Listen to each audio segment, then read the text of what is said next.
今次嚟到曼谷，一直都想帶個女去坐篤篤，但係又驚危險喎。原來酒店係有免費嘅篤篤可以車我哋去附近嘅，所以嚟到第4日嘅朝頭早，我哋就一於坐篤篤去買早餐。請上車。你坐中間就唔好坐邊嚟，我請上車。坐呢排啦，坐中間啦。唔係我同媽咪夾住佢咯。好啦好啦。好，上車。揾嘢食。耶！第一次坐呢個啊，咪你。早晨 ，hello。食完早餐，我哋就分道揚鑣。我同媽咪就梗係再去做多次按摩啦。兩父女就去享受多次咁靚嘅泳池。公公去邊？梗係瞓返個晏覺啦。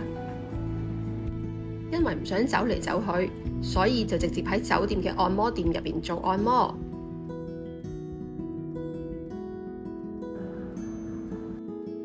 按摩店嘅環境好舒適，房入邊亦都好寬敞。呢度就係沖涼同埋換衫嘅地方啦。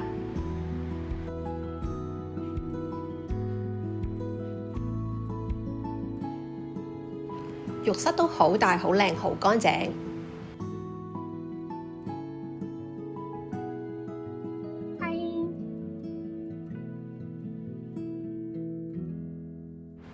我哋今次係做全身精油按摩。按摩之前，佢會用綠茶粉幫我哋洗一洗對腳。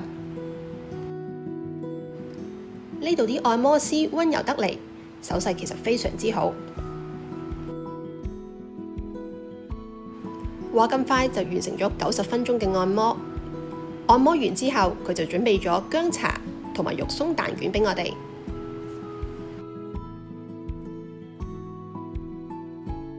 做完按摩，我哋就一行人一齊去到曼谷嘅瑰麗酒店嘆一個下午茶。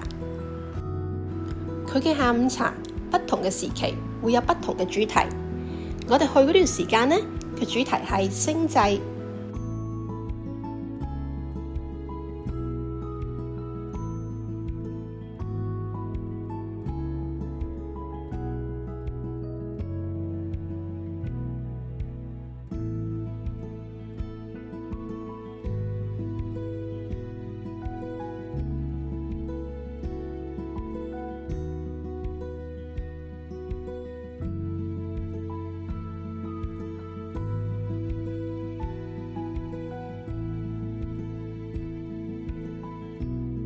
仲有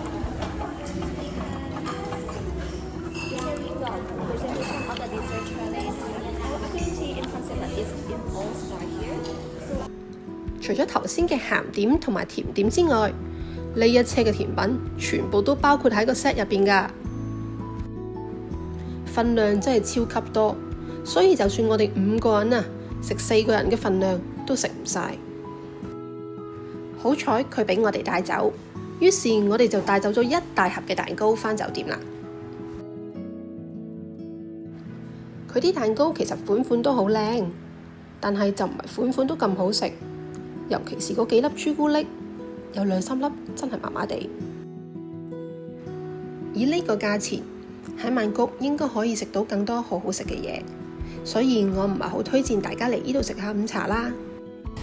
食到咁飽，梗係要搵個地方行下啦。所以我哋天未黑就嚟到夜市。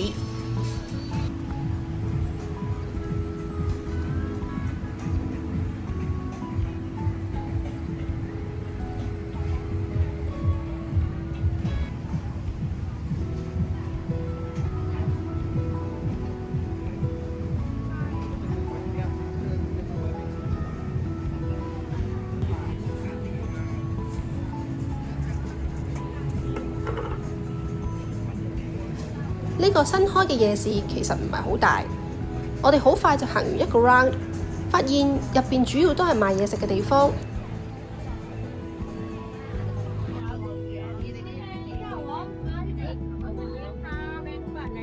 哇！就咁點啲醬就唔會㗎喎。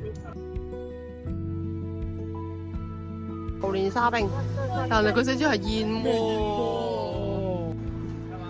呢個榴蓮啤啤，泰 T，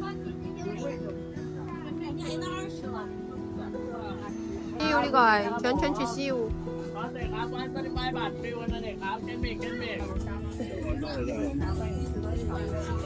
大家估下呢個係乜嘢？係油炸昆蟲啊！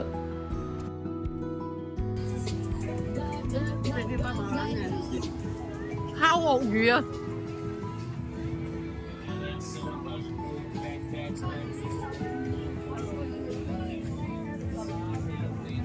近年好流行嘅火山骨，間間餐廳都有。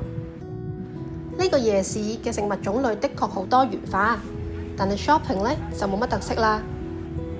所以如果大家想嚟夜市食嘢嘅話呢，呢個夜市絕對係一個好好嘅選擇。但係如果想嚟買嘢嘅話呢，呢個夜市就絕對唔會係首選啦。行到又熱又攰，梗係早啲返酒店唞下啦。我哋聽日再見，拜拜。